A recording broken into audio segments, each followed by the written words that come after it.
Here's a quick look at the 4 S&P 500 stocks reporting earnings on Friday, October 24th.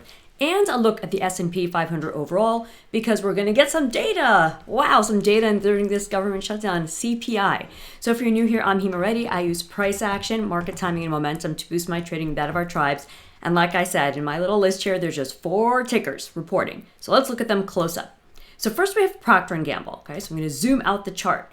Now what I want you to see here is how beautifully this stock has trended lower.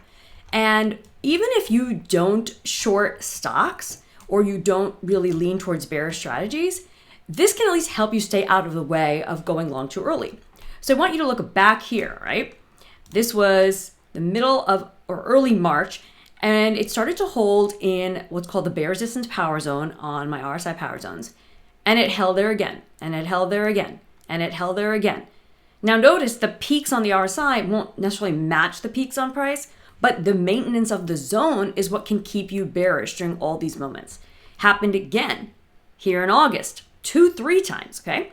So when you see this, it is a situation where the trend is steady, whether it's between the 2 red zones or between the 2 green zones, and definitely use it to your advantage.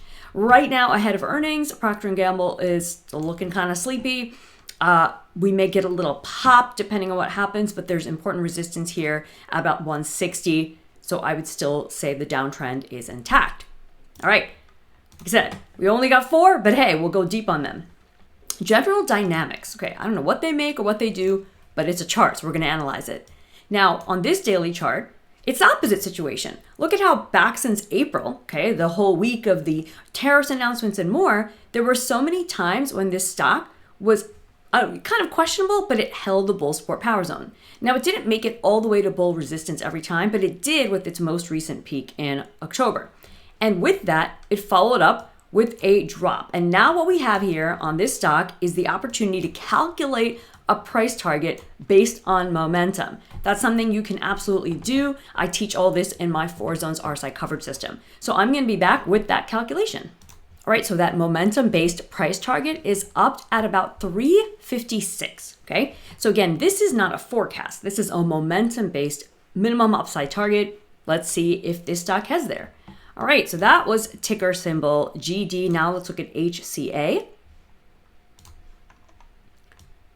Nice, steady uptrend. We're already up at new highs, so there may not be an opportunity here unless we get a pullback. And I think that pullback, if it can hold support from October 14th, would be a great opportunity to add to positions. By the way, what we just calculated on the last ticker, GD, actually already happened on HCA, okay? Happened between the September 10th and October 14th action. So again, if you have my 4 zones RSI system, you know what I'm talking about. You can do the math and see if we've hit the target. Based on my eyeballing, I don't think we have yet. All right, one more. Again, quiet Friday relative to the rest of the week. This is ITW, Illinois Toolworks. And this is a stock that has been looking like it's going just in a big wide range. I'm just going to hop to a weekly for a moment, get perspective. Yeah, very choppy, but there are moves, right, that you can make plays on. And the situation here is that we are recovering, but after breaking this uptrend. So I am not super excited about this current recovery. Unless this thing gets a big pop from its earnings announcement, which you can always go back on a stock and see how it reacts to earnings to see if it's kind of sleepy or if it reacts strongly, like tech stocks, right? So that's another little tip there. This one is likely to, I think, find resistance with RSI meeting the bear resistance zone and then giving an opportunity for another short. So we will see, but that's my hunch here. Okay, now I said that we would look at what's going on in the broad market ahead of getting the CPI data. So what we have here is the E-mini S&P 500 futures on the daily time frame. And weeks ago, there was this push down, right? The China tariff scare came in again, and this was, I believe, Friday, October 10th.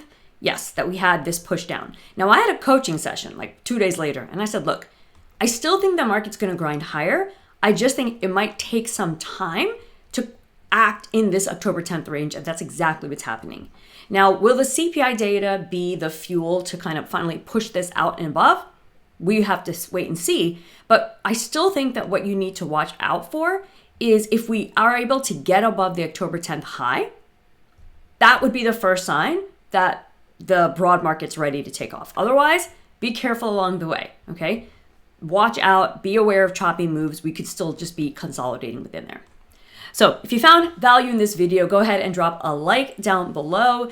Let me know what your takeaways were, and we'll see how earnings season and the government shutdown and everything else continue to unfold.